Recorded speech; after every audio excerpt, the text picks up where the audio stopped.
하나님의 그 은혜와 그 찬송, 그 하나님의 그 영광을 배울 수 있는 이 귀한 은혜의 자리에 불러주신 하나님 아버지, 하나님의 은혜를 기억하는 살아오는 저희들이 되게 하여 주시옵소서.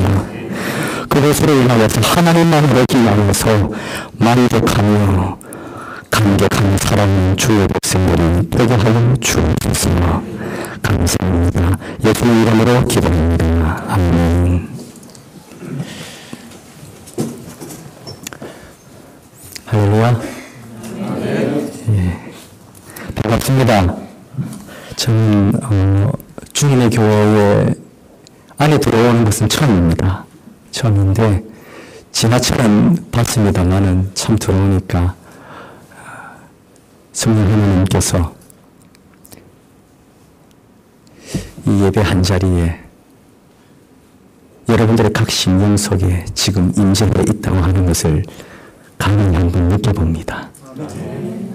특히 오늘 성가대 헌신 예배를 통하여서 하나님께서 주시는 이 은혜의 말씀, 이 예배의 시간을 통하여서 또 한 번 더 하나님 앞에 아름다운 결단의 역사가 있기를 주의 이름으로 축원합니다. 우리 한 번 더 하나님의 말씀 12장 1절부터 3절까지 다 함께 한 번 더 한 목소리로 하나님의 말씀을 듣도록 하겠습니다. 다 함께 12장 1절부터 3절까지 다 함께 읽습니다. 시작. 그러므로 형제들아, 내가 하나님의 모든 자비하심으로 너희를 권하노니 너희 몸을 하나님이 기뻐하시는 거룩한 산 제물로 드리라. 이는 너희 드릴 영적 예배니라. 너희는 이 세대를 본받지 말고 오직 마음을 새롭게 함으로 변화를 받아 하나님의 선하시고 기뻐하시고 온전하신 뜻이 무엇인지 분별하도록 하라. 너희를 주신 은혜로 말미암아 너희 중 각 사람에게 말하노니 마땅히 생각할 그 이상의 생각을 품지 말고 오직 하나님께서 각 사람에게 나눠주신 믿음의 분량대로 지혜롭게 생각하라. 아멘.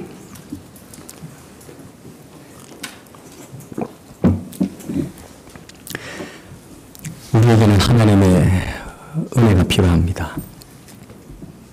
하나님의 은혜 없이는 하나님의 백성들은 살아갈 수가 없습니다. 이민생활, 이 먼 타국에서 이민생활 참 쉽지가 않습니다. 만만치 않은 생활이 이민생활인 것 같습니다. 여러분들 어떠십니까? 살만하십니까? 문화적인 면에서든 생활적인 면에서든 언어적인 면에서든 그리고 더 나아가서 영적인 부분에서든 우리가 생각하는 것 그 이상의 아픔과 고통이 그리고 엄청난 시련이 도사리고 있는 것이 이민생활, 이민자의 삶이 아닌가 감히 한번 생각을 한번 해봅니다. 그래서 우리에게는 더욱더 하나님의 은혜가 필요한 줄 믿습니다. 이러한 시련을, 인생의 시련을 극복하고 뛰어넘을 수 있는 것, 그것은 오직 이 세상의 것으로는 어떤 것으로는 해결할 수가 없는 것이고 오직 위에서부터 내려오는 신령한 하나님의 은혜와 십자가를 통한 복음의 능력밖에 없는 줄 믿습니다. 이것을 믿습니까? 만약에 여러분들이 이것을 믿을지인데 그렇다면 여러분 할 수 있는 대로 하나님의 은혜를 기억하시기 바랍니다. 지난 모든 세월 이 못나고 부족한 종에게 부어주셨던 그 엄청난 그 은혜들을 여러분들의 인생의 수첩을 꺼내어서 날마다 그것도 계속해서 그 하나님의 은혜를 또 한 번 더 되새기고 또 기억하고 추억하고 감격하면서 살아가는 여러분들이 되시길 바랍니다. 그 충만한 자리에까지 이르시기를 원합니다. 사도 바울은 이 하나님의 은혜를 날마다 기억하면서 살았습니다. 그래서 그는 하나님 앞에 이러한 인생의 시련뿐만 아니라 하나님, 나의 모든 삶 자체를 당신 앞에 드리기를 원합니다라고 하는 이 담대한 고백도 주님 앞에 드릴 수 있었던 것입니다. 사도행전 20장 24절 말씀 기억하시지요? 나의 다자와 결과 주 예수께 받은 사명 곧 하나님의 은혜 복음 증거하는 일을 마치려 하면은 나의 생명을 조금도 귀한 것으로 여기지 아니하노라. 자기 삶을 드렸습니다. 이런 삶의 결단의 고백이 이 자리에 있는 여러분들의 고백이 되기를 소원합니다. 특별히 우리 성가대 대원들의 아름다운 고백이 되기를 주의 이름으로 축원합니다. 하나님의 은혜, 내가 하나님 때문에 내가 찬송을 드립니다. 그리고 찬송을 드릴 뿐만 아니라 내 삶 자체를 주님 앞에 온전히 내어드리기를 소원합니다 하는 이런 결단이 오늘 이 시간에 있기를 간절히 소원합니다. 그런데 사람은 그래요, 여러분. 사람은 은혜를 기억하기보다는 은혜를 너무나도 쉽게 잊어버립니다. 그렇죠? 옛날 속담하십니다. 여러분들 잘 많이 들었을 것입니다. 은혜는 물에 새기고 원수는 돌에 새긴다는 말이 있습니다. 이 말이 무엇입니까? 누군가가 나에게 좋은 것을 베풀어 주었습니다. 그런데 그것에 대해서는 너무나도 쉽게 우리가 잊어버린다고 하는 것입니다. 그런데 누군가가 조금이라도 나에게 아픔을 주었고 고통을 주었고 손해를 끼친 부분이 있다면 밤잠을 설치면서까지 이를 갈고 적개심과 복수심이 가득 차 있는 우리의 모습을 한 번씩 볼 때가 있습니다. 웃으시는 분들이 계시는데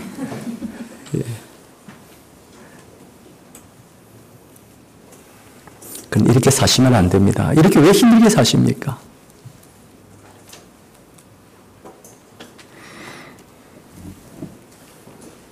하나님이 부어주시는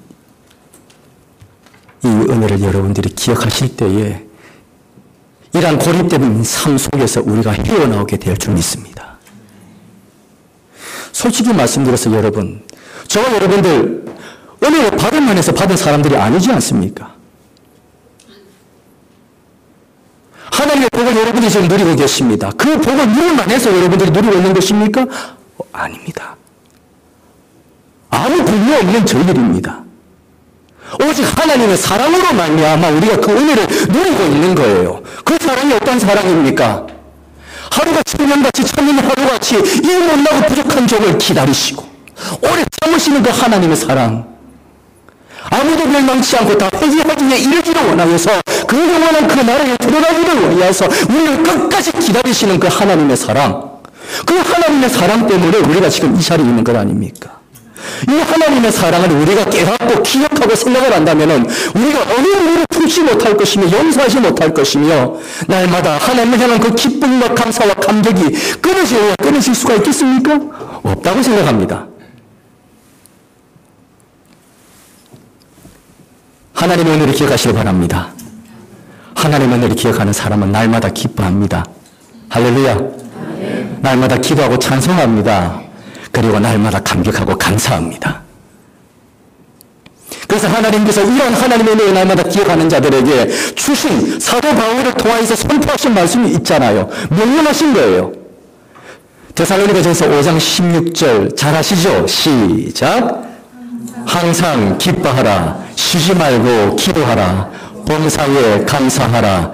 이는 그리스도 예수 안에서 너희를 향하신 하나님의 뜻이니라. 할렐루야. 누구를 향하신? 바로 저와 여러분들을 향하신, 은혜를 기억하면서 감격하면서 살아가는 저와 여러분들을 향하신 하나님의 명령이자 뜻입니다. 항상 기뻐하십시오. 쉬지 말고 기도하고 찬송하시기 바랍니다. 그리고 감격하고 감사하십시오. 이 못나고 천한 나를 위하여서 주님께서 나를 살려주시기 위하여서 그 독생자 예수 그리스도를 이 땅에 보내어 주시고 물과 피를 다 흘리시고 모든 고통과 고초를 당하시고 죽으시기까지 나를 살려주신 그 하나님의 그 구속의 은혜, 그것을 기억하십시오.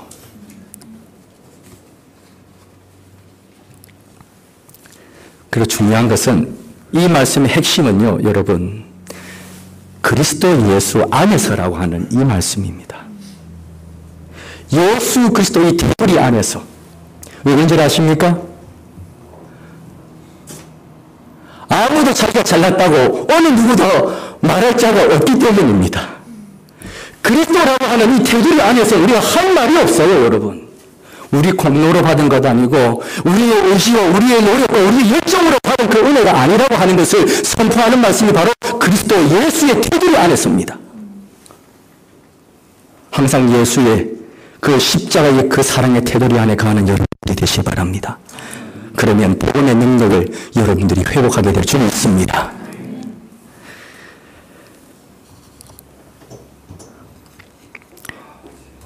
이 놀라운 은혜, 이 은혜를 가장 조직적이고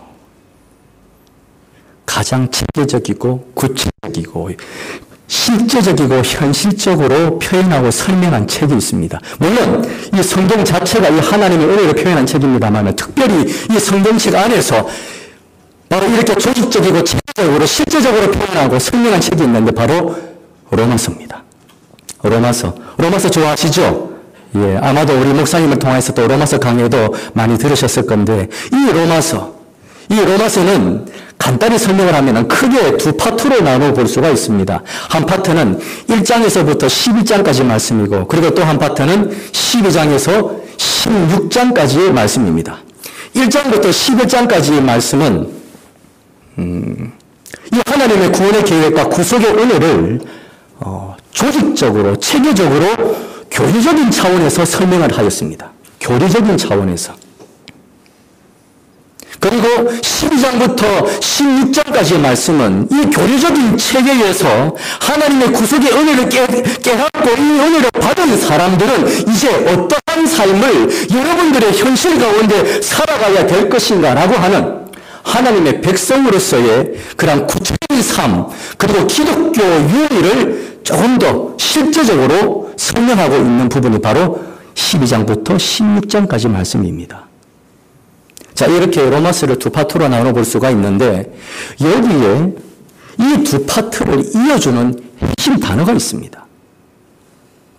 그것은 하나님의 긍휼입니다. 하나님의 긍휼. 일레몬이라고 그러죠. 하나님의 한없는 자비하심입니다. 오늘 우리가 읽지 않았습니다만 여러분들 11장 31절 말씀을 한번 보십시오. 11장 31절 보시면은 이렇게 성경은 말합니다. 이와 같이 이 사람들이 순종치 아니하니 이는 너희에게 베푸시는 긍휼로 이제 저희도 긍휼을 얻게 하려 하심이니라. 아멘. 여기에서 이 사람들이라고 하는 것은 유대인들을 말해요. 그리고 그 다음에 밑에 내려가서 이는 너희에게 베푸시는 긍휼에서 너희는 이방인들을 말하는 것입니다. 다시 말해서 이 말은 무엇인가 하면은 이방인이든 그리고 유대인이든 모두 다 순종치 아니했던 불순종의 자녀들이었다라고 하는 것입니다. 그러나 이 모든 자들을 향하여서 하나님께서 무엇을 베푸신다는 것입니까? 긍휼을 베푸신다는 것입니다. 그래서 32절 끝부분에 보시면은 모든 사람에게 긍휼을 베풀려 하심이로다. 할렐루야.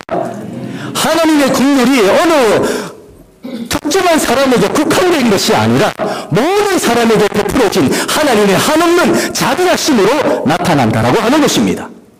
바로 이것이 로마서 첫 파트와 두 번째 파트를 이어주는 핵심 단어예요. 하나님의 긍휼하심, 하나님의 한없는 자비하심.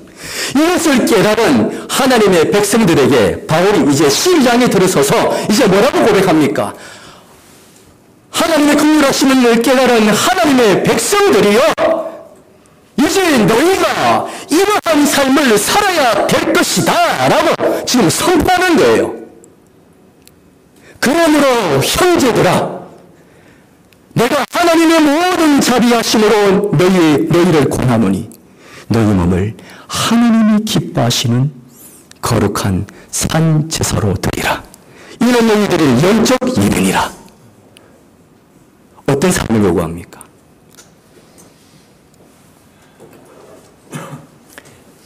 거룩한 예배자로 나가기를 원하고 있습니다. 거룩한 예배자의 삶을 살라고 지금 선포하고 있는 것입니다.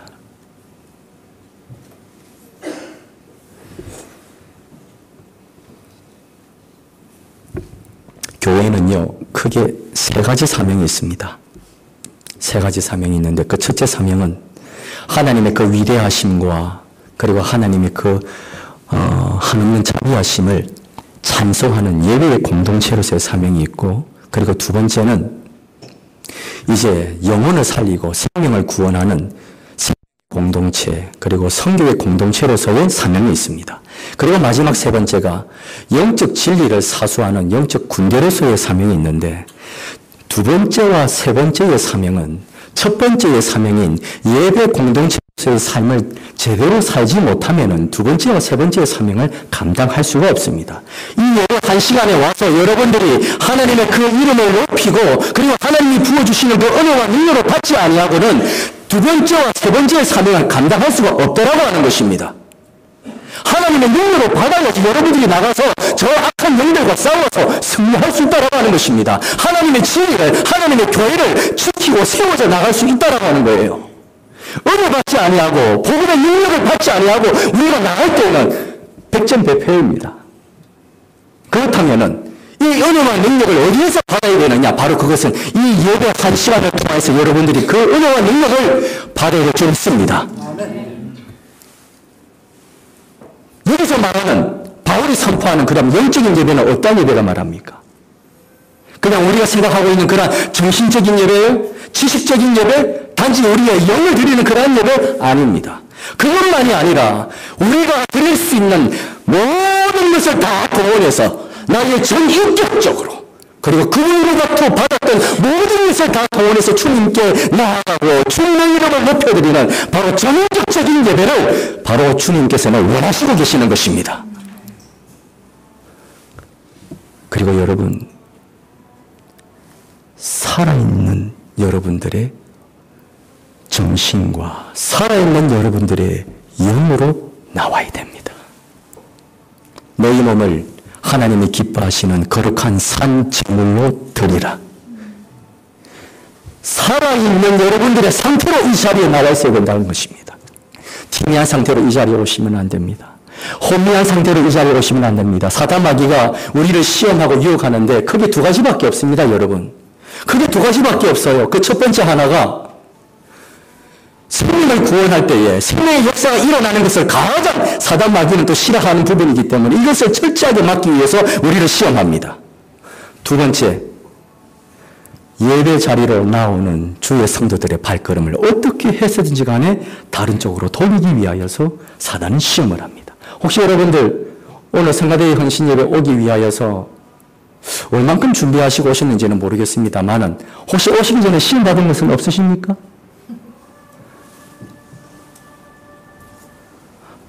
자식이 그 자녀에게 밥을 차려줬는데 밥맛이 있다는 둥 없다는 둥부터 시작해서 혹시 또 차 타고 오시다가 뭐 괜히 누군가 옆에서 경적을 한번 울려가지고 말이죠. 괜히 나오지 말아야 될 말이 툭 하고 튀어나오지 않았. 사단은 이 두 가지로 철저하게 우리를 공격하고 있습니다. 여러분들이 이것을 기억하셔야 됩니다. 그래서 참된 예배자, 하나님께서 원하시는 하나님의 은혜를 받은 자들에게 원하시는 첫 번째 삶이 무엇이냐? 바로 그것은 참된 거룩한 예배자로 나오라 라고 지금 선포하고 계시는 거예요. 그러기 위하여서 우리는 이 예배라고 하는 것을 우리는 잘 기억하고 아셔야 되는데, 예배는 우리가 종합예술이라고 그러죠. 일명 종합예술. 이 종합예술은 여러 가지 구성 요소가 있습니다. 그렇지만은 이 예배라고 하는 것은 특히 이 중요한 두 가지 요소가 있어요. 두 가지 요소가 있는데 이 두 가지 요소를 빼버리면은 예배는 그냥 무너집니다. 예배를 지켜하는 두 가지 축과 같은 중요한 요소가 있는데 첫 번째 하나는 말씀의 요소인 설교입니다. 그리고 두 번째는 음악적인 요소인 예배 음악입니다. 말씀의 요소인 설교와 그리고 음악적인 요소인 이 예배 음악, 찬송, 이 두 가지가 무너져 버리면은 그 예배는 살아있는 예배가 될 수가 없어요.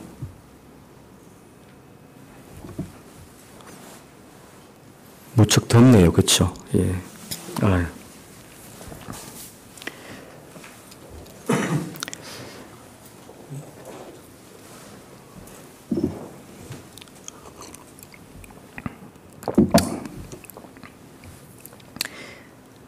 그러나 여기 우리가 죄송합니다. 땀이 눈에 잠시 들어와가지고 양해해 주시기 바랍니다.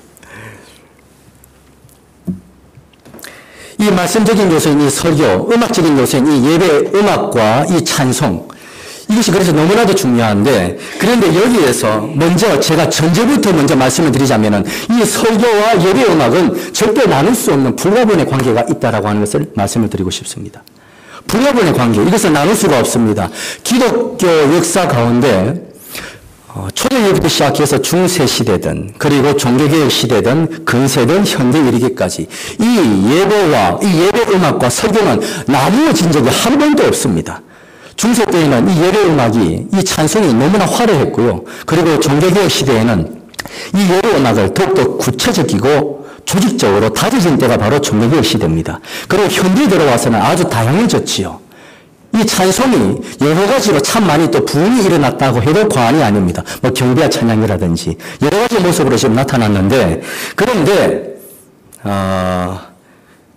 특히 이 종교개혁 시대를 우리가 한 번 더 살펴보면은 종교개혁자 마틴 루터와 잔 칼빈이 이 예배 음악을 이 예배 가운데 자리 잡기 위해서 엄청난 노력을 했어요.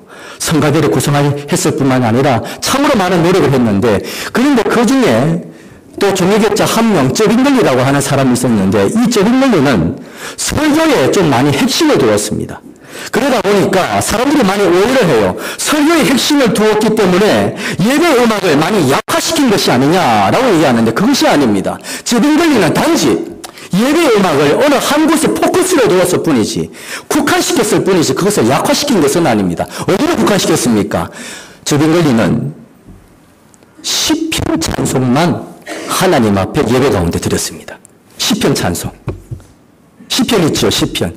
시편에 나와 있는 그것을 곡조를 불러서 하나님 앞에 찬송을 드렸을 뿐이지 예배 음악을 약화시켰던 사람은 아닙니다.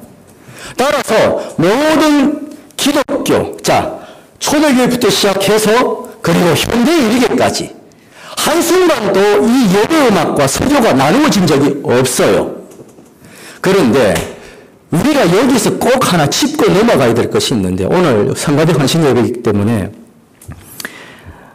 지금 우리는 이 현대교회에서 지금 예배를 드리고 있고 또 신앙생활을 하고 있습니다. 그런데 이 현대교회가 지금 잘못하고 있는, 모든 교회가 다 그렇게 하고 있다라기보다는 좀 잘못하고 있는 그런 예배관이 몇 가지가 좀 있습니다. 그 중에 오늘 저는 세 가지를 간단하게 여러분들께 한번 말씀을 드리고, 우리가 한 번 더 지금 여러분들은 어떤 모습으로 지금 하나님 앞에 찬송을 드리면서 나가고 있는지 한번 점검해 보았으면 좋겠어요. 그 첫 번째가 무엇인가 하면, 저를 한번 따라해 주세요. 첫 번째가 찬양의 주체가 바뀌었습니다. 한번 따라해 주세요. 찬양의 주체가 바뀌었습니다. 이 말이 무엇입니까? 죄송합니다. 왜 이렇게 땀이 많이 납니까? 지금 뭐 히터를 들었습니까? 문 좀 열어주시기 바랍니다.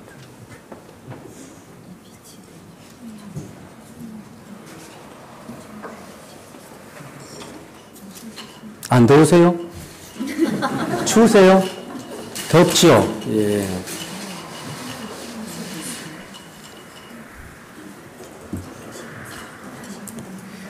자, 찬양의 주체가 바뀌었다라고 하는 말.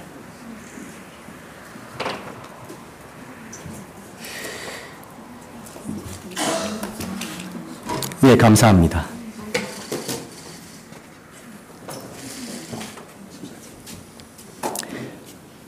이 말은 무엇인가 하면은 지금 현대교회에서 예배를 드릴 때에 하나님을 위한 예배가 아니라 인간을 위한 예배의 모습이 참 많이 드러나고 있다는 것입니다.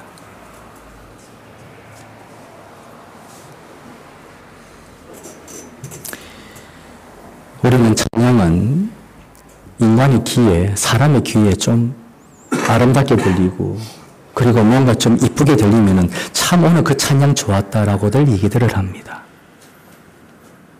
그러나 찬양의 주체는 오직 하나님이십니다.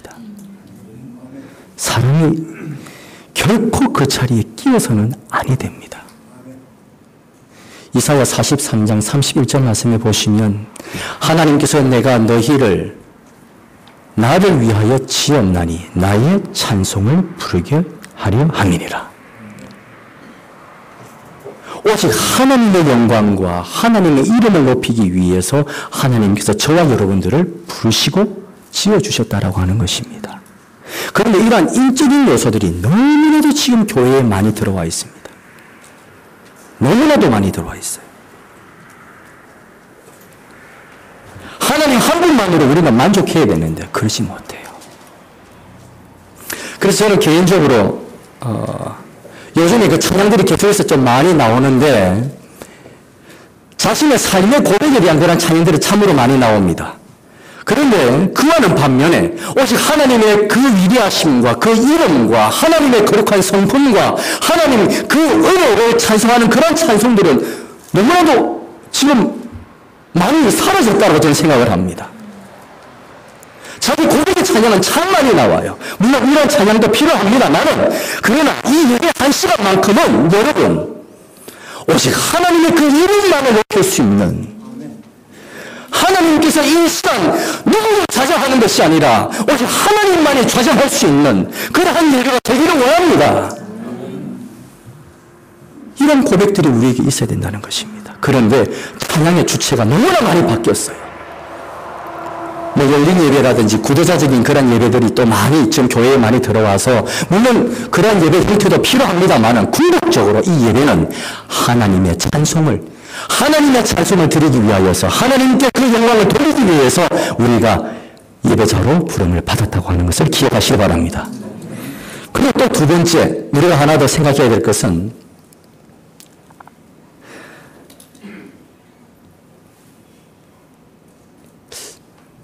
오해하지 마십시오. 물론 예배에 금방 또 말씀을 드렸듯이 두 가지 중요한 축이 있다고 그랬죠. 뭐랬죠? 즉, 말씀의 요소인 설교와 그리고 음악적인 요소인 예배 음악 찬송입니다. 그런데 물론 하나님의 말씀이 선포될 때에 우리의 영이 변화될 줄 믿습니다. 그렇지만 너무 설교 중심적인 그런 예배가 되다 보니까 이러한 예배 음악이 설교의 부속물이 되어갔다. 예배의 부속물이 된 그런 상태가 지금 현대 교회들에 지금 많이 나타나 있다고 하는 것입니다. 찬송은요, 찬양은 결코 이 예배의 부속물이 아닙니다, 여러분. 설교의 부속물이 아닙니다. 예배가 무엇입니까? 하나님의 은혜를 찬송하는 것입니다. 하나님 그분만을 찬송드리는 것입니다. 어떻게 보면 설교 자체로 하나님 그 위대하심과 하나님의 그 자비하심을 선포하고 찬양하는 게 설교입니다, 여러분. 결코 찬송은 예배의 부속물이 되어서는 아니 됩니다. 그리고 마지막 세 번째 이게 참 중요한데요. 찬양을 드리기 있어서 여러분 최대한 나를 죽이십시오. 나의 힘으로 드리려고 하지 마시고 물론 각자에게 하나님께서 주신 은사가 있는 줄 믿습니다. 은사를 활용을 하십시오. 그렇지만은 무엇보다 그 모든 것을 조정하시고 다 받으셔서 하나님께 영광 돌리는 성령의 힘을 입어야 될 줄 믿습니다. 아모스 5장 21절부터 24절까지 말씀을 보시면 이런 말씀이 있습니다. 내가 너희의 절기를 미워하며 멸시하며 성례들을 기뻐하지 아니하나니 내게 번제나 소제를 드릴지라도 내가 받지 아니할 것이요 너희의 살찐 희생의 화목제도 내가 돌아보지 아니하리라. 너의 노래소리를 내 앞에서 그칠지어다. 너의 비파 소리도 내가 듣지 아니하리라. 오직 공법을 물같이 정의를 하수같이 흘릴지로다. 할렐루야. 이 말은 무엇입니까? 이 말씀에 의하면 찬송은 음악적인 것이나 아니면 인간적인 요소로 부르는 것이 아니라 오직 성령의 힘을 입어서 하나님께 찬송을 드려야 된다고 하는 것입니다. 이 시간에 성령 충만함을 받고 여러분들이 찬송해 드렸습니까? 그렇다면 하나님께서 그 찬송을 받아주실 줄 믿습니다. 나의 힘으로 드리는 것이 아니에요, 여러분. 나의 의지로 드리는 것이 아니에요. 성령의 은혜로 말미암아서 성령의 충만함을 받고 여러분들은 한 마음으로 하나님 앞에 그 영광을 찬송해야 될 줄 믿습니다.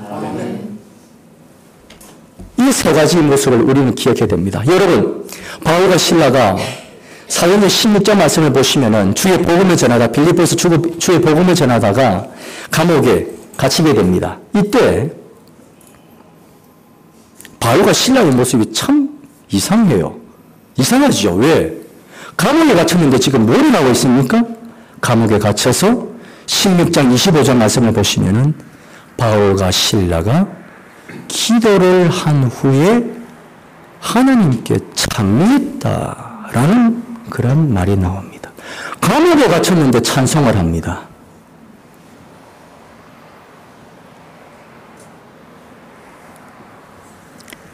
감히 우리에게 있을 수 없는 일과 같은 일들이 바울과 실라에게는 일어났습니다. 그들이 감옥에 갇혔음에도 불구하고 하나님께 찬미할 수 있었던 그 이유는 무엇입니까? 성령 하나님을 충정하였습니다. 기도를 한 후에, 기도를 하였다고 하는 것은 무엇입니까? 성령 하나님을 충정한 것입니다. 성령님이여, 이 시간 나에게 주를 찬양할 수 있는 성령의 위로와 그 위로를 통한 온전한 회복의 역사를 허락하여 주시옵소서. 이 힘을 잃어서 이 충만함으로 하나님을 내가 찬송합니다.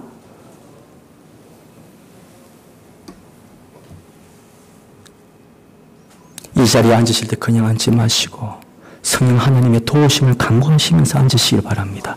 아무리 지금 내가 이 자리에 화를 내고 왔고 싸우고 왔고 뭔가 좀 불편한 마음으로 왔다고 할지라도 이 시간 성령 하나님을 여러분들이 간구하시고 초청하실 때에 그 마음을 성령께서 변화시켜 주실 줄 믿습니다. 그게 살아있는 우리의 모습이, 그게 산 제물이에요, 여러분. 그냥 우리 혼미한 상태에서 주님 앞에 드리는 찬양이 아니라 성령 하나님의 만지심과 도우심을 통하여서 변화된 모습으로 하나님을 찬송해야 된다고 하는 것입니다. 이 세 가지를 기억하시기 바랍니다. 그 마음으로 우리가 하나님의 은혜를 찬송해야 될 줄 믿습니다. 하나님의 은혜로 있을 데 없는 자 왜 구속하여 주는지 난 알 수 없도다. 내가 믿고 또 의지하는 내 모든 형편 잘하는 주님 늘 돌보아 주실 것을 나는 확실히 아네.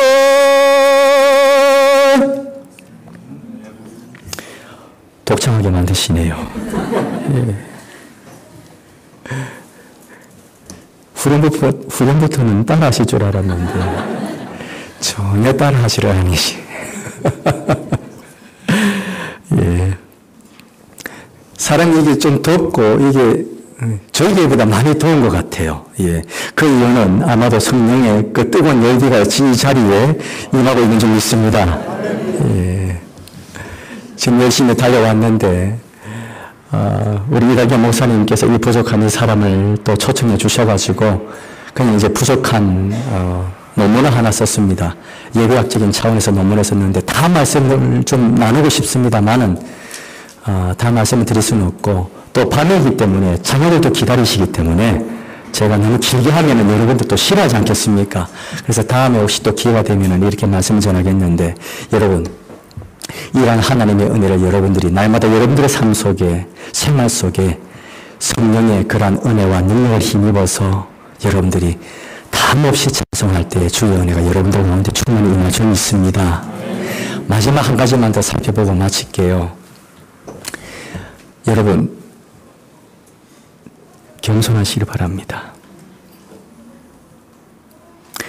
하나님의 은혜를 기억하고 참된 예배자로 나아가서 하나님의 그 영광과 그 은혜를 찬송하는 사람들은요, 겸손해야 됩니다. 혹시 이 자리에 앉아 계신 분들, 내가 목소리가 좋아서 내가 이 자리에 앉아있지, 내가 미모가 괜찮아서 이 자리에 앉아있지라고 생각하시는 분들 안 계시죠?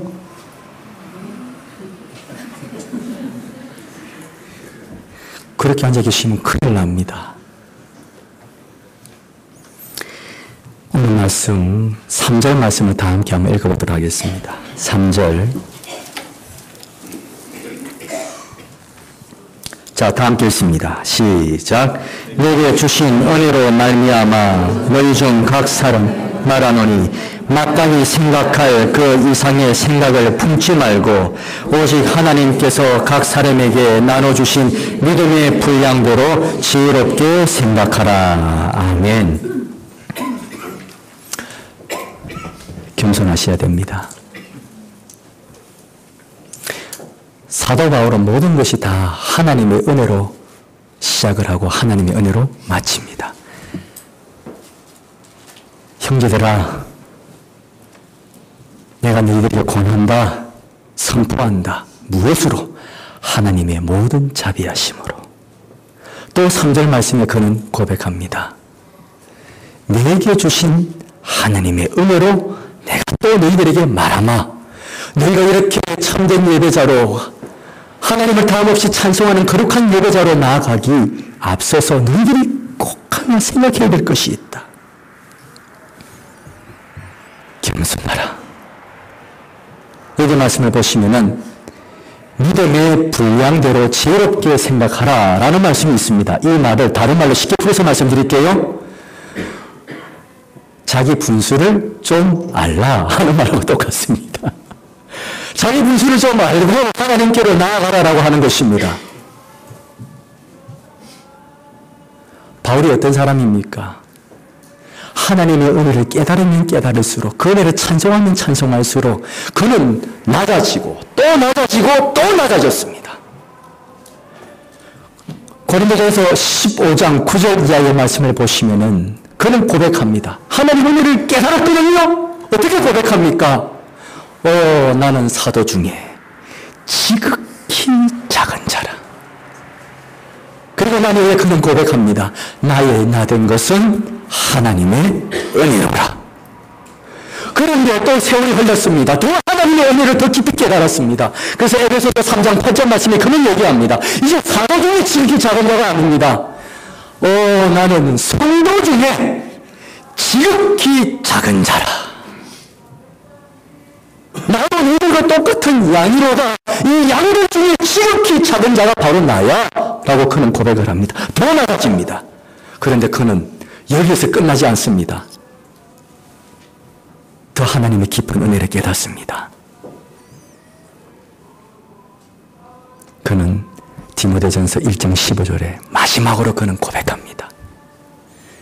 나는 죄인 중에 괴수다 라고 고백합니다.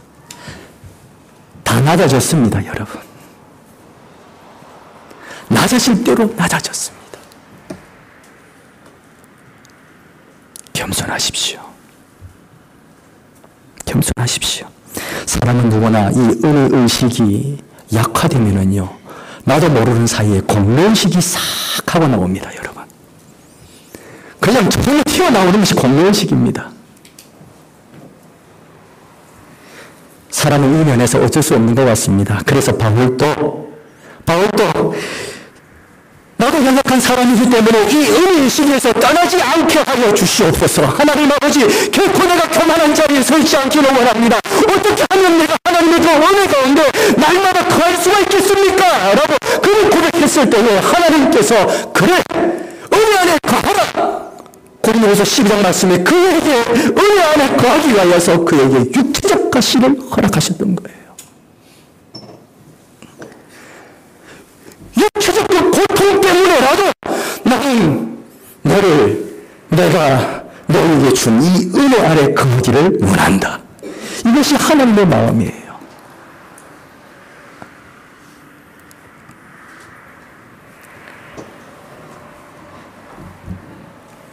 여러분들이 가지고 있는 육체적 가시가 있습니까? 지금 여러분들이 지금 누구에게도 고백하지 못하였던 그 깊은 고민과 아픔이 있습니까? 그런데 그것이 은혜입니다. 이것을 여러분들이 진정 깨닫게 되면 이 세상 여러분들을 넘어뜨릴 수 없음을 믿습니다.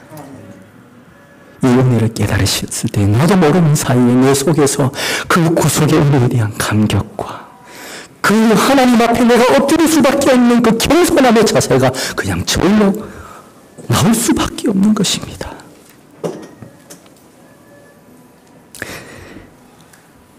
사랑하는 주님의 교회 성도 여러분, 그리고 오늘 헌신 예배를 드리는 우리 성도대 모든 대원들에게 한 번 더 부탁합니다. 은혜 안에 거하지 못하고 하나님을 찬송할 수 없고 그 은혜를 기억하지 아니하고 하나님 앞에 참된 예배자로 나갈 수 없습니다. 하나님의 은혜를 기억하십시오. 기억하시고 또 꺼내시고 또 감격하십시오. 그리고 하염없이 주님 앞에 감격의 눈물로 오늘도 여러분들의 침상을 적시십시오. 하나님 감사합니다. 이 못난 나에게 이러한 귀한 은혜를 주신 것 감사하고 이 감격으로 주님을 찬송할 수 있는 이 심령을 주신 하나님께 감사합니다. 이 마음으로 이번 주일부터 바로 지금 이 순간 이후로부터 이 심령으로 찬송하는 여러분들이 되시길 바랍니다. 아멘.